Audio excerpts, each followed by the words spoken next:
Well, I moved up here about 30 years ago. There was nothing here but property. I had a lady call me one day. She was crying and she said, I want you to help me with my daughter.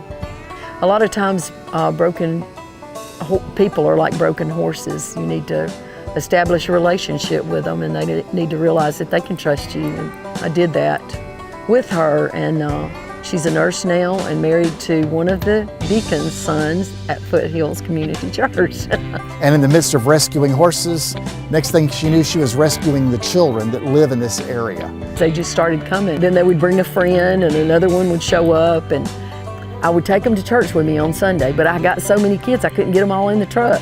And I know it was God just said, give me the idea of Cowboy Church. You know, we're not all dressed up when we come to Cowboy Church. In fact, by the time we get everything set up and we're good to go, we're dirty by then. For the most part, most of these families would not feel comfortable in a brick building. Once they're drawn in, then they find the love that's here, the acceptance, the reaching out. I never had an altar call. I didn't know how to do one. You know, we had a little girl give her life to Christ on a pony. She said one of the girls came running up with her on a pony. Mr. Becky, she wants to get saved. I said, baby, do you think God will save you on that pony? She said, I do. I said, He will. All you gotta do is ask Him, right there. But I realized that I didn't have them enough. So I said, you know, God, we need a school up here. We need to teach these kids, the ones that can't afford it, the ones that fall in the crack. When I walk up on the property and I see three girls laughing and giggling and walking together arm in arm, and left to where they were headed, they would not make it. They would probably not graduate from high school. They would never be able to go to college. They probably wouldn't even get a very functioning job, and they'd probably be on drugs or pregnant before their 16th birthday. And yet here are these kids that are given an opportunity.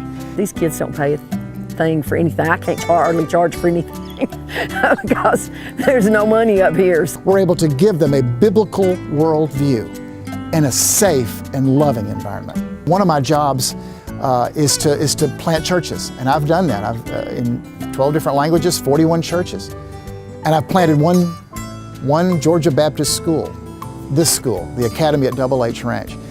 If I had it to do over, I would have planted 41 schools and one church.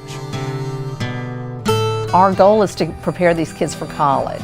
And so because many of them are so far behind, it takes a lot to try to catch up. These kids are improving 2 to 3 grade levels a year. We're studying botany, this unit, and so we're able to go out into the woods and examine, you know, different types of trees and see the different types of leaves. Sometimes it shocks me to realize how traumatic their lives are at home, and you know, this is like a haven for them. We forget sometimes that in America there are places that are this poor, but these kids are good kids and they really want to have an opportunity to succeed in life. And every one of them will give their life to Christ, and we baptize them in the lake behind the ranch. And they want to be missionaries. They are missionaries. We're busting out at the seams. We've got like 19 kids on a waiting list. There's 35.75 acres right here behind me. You know, just pray for us, pray for that land. God set me as a watchman over these babies, and I wouldn't want to lose one of them on my watch. This has absolutely been the ride of my life. I've rode some nice horses. I've had an exciting life, but I tell you, this is the ride of my life.